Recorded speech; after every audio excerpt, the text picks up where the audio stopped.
골다공증 약을 먹으면 발치나 임플란트를 못한다고 들어보신 적 있으신가요? 과연 사실일까요?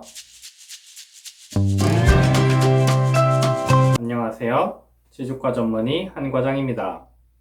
환자분들 중에 간혹 개인 병원에서 골다공증 약을 먹는 것 때문에 자기들이 발치나 임플란트를 못하니까 큰 병원을 가랬다며 오시는 경우가 있습니다. 이것은 모든 골다공증 약에 해당하는 것이 아니라 뼈를 흡수하는 기능의 파골세포의 대사에 작용하는 약제인 경우입니다.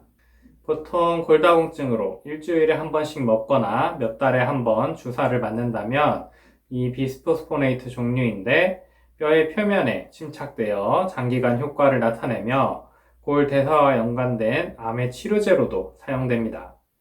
이렇게 뼈에 침착된 비스포스포네이트들이 많으면 발치 후에 뼈가 회복되지 않고 괴사되어 버리는 약물 유발성 골괴사가 발생할 수 있습니다. 뼈를 흡수하는 세포를 억제하는 약인데 왜 발치 후 뼈가 재생되는 거에 영향을 주는 것일까요? 이것은 건물의 확장 공사를 할 때 기존의 벽체와 바닥, 천장 등을 모두 걷어내고 나서 메인 골조만 남긴 상태에서 공사가 진행되어야 하는 것과 같습니다. 이를 빼고 난 뒤에도 기존 골의 형태가 허물어지고 새롭게 재생되어 올라와야 하는 것입니다. 그런데 비스포스포네이트의 작용으로 이러한 흡수 과정이 막히니 연달아서 진행되는 재생 과정도 막히게 되는 것입니다. 그리고 그렇게 노출된 상태의 뼈가 감염이 되면 괴사되어 버려 발치하면 안 된다고 하게 되는 것입니다. 그럼 골다공증으로 비스포스포네이트를 먹은 사람들은 이제 평생 이도 못 빼고 임플란트도 못 하게 되는 것일까요? 그렇지는 않습니다. 비스포스포네이트의 이러한 부작용은 투약된 양과 기간에 따라 발생률이 달라지는데 대부분의 경우인 일주일에 한 번 알약으로 2에서 3년 정도 먹은 사람에선 연구에 따라 100만에서 10,000명당 몇 명쯤 발생합니다. 매우 적죠. 따라서 2년 이하 투약 시에는 추가적인 처치 없이 발치나 임플란트 등이 가능합니다. 만약 사용한 기간이 3에서 4년이 지나면 발생률이 몇 배로 올라가니 악골괴사 확률을 낮추기 위해 치과 수술 전에 휴약기가 필요할 수 있습니다. 비스포스포네이트를 주사로 몇 개월에 한 번씩 맞은 경우에는 투약 농도가 높다 보니 발생률이 더 올라가지만 마찬가지로 10,000명에 몇 명 정도입니다. 악골괴사를 유발하는 다른 골다공증 약으로 뼈를 흡수하는 세포를 작동시키기 위한 스위치인 랑크를 억제하는 종류가 있습니다. 이 경우에도 발생률은 10,000명에 몇 명 정도입니다.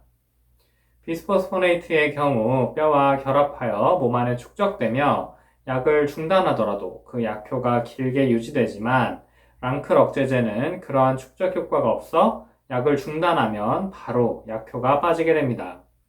이러한 이유로 골밀도 상태만 괜찮다면 발치 전후로 6개월간 약을 끊는 것을 통해 악골괴사의 발생 가능성을 낮출 수 있습니다.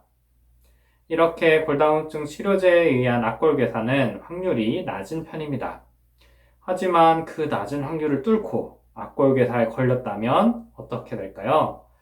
처음 비스포스포네이트가 출시됐을 땐 이러한 부작용의 존재를 모르는 의사들이 많았고 대응 방법도 정해져 있지 않다 보니 뼈가 다 썩을지도 모른다는 두려움에 턱뼈를 양옆으로 크게 잘라내버리기도 했습니다. 그러나 10여 년 동안 점차 치료 방법이 확립되어 현재에는 악골괴사가 발생해도 이전처럼 과도하게 두려워하는 부작용은 아닙니다. 통증과 감염의 조절, 골괴사의 최소화를 목표로 괴사된 부분만 제거하면서 주위로 감염이 퍼지지 않도록 소독과 투약을 하면 충분합니다. 골다공증 약을 먹는다고 발치나 임플란트를 못하는 것은 아니라는 것 아셨나요? 그런데 이러한 약물에 의한 악골괴사의 발생률이 무려 10%에 육박하는 경우도 있습니다. 바로 항암을 위해 비스포스포네이트나 랑클 억제제, 그리고 항혈관 형성제제 등을 사용하는 경우입니다. 사용하는 약물의 농도와 기간에 따라 발생률이 증가한다고 하였는데 골다공증을 위한 것과 항암을 위한 것은 농도와 사용 빈도의 비교가 되지 않다 보니 발생률도 급격하게 올라갑니다. 항암 치료를 위한 비스포스포네이트 주사제나 랑클 억제제는 대략 100명 중에 1명꼴로 발생률을 보입니다. 특히 위장관암, 유방암 등에 쓰이는 항혈관 형성제제를 비스포스포네이트와 같이 쓰면 10% 이상까지도 올라갑니다. 골다공증 때문에 약을 먹는 경우에는 필요하면 휴약기를 두고 치과 치료를 하면 된다지만 항암 환자는 약을 계속 써야 하는데 어떻게 할까요? 앞골개사를 막을 수 있는 최선의 방법은 바로 항암을 하기 전에 치과 치료를 먼저 시행하여 이후 항암 치료 동안 추가적인 발치나 잇몸 염증이 발생할 일이 없도록 관리를 하는 것입니다.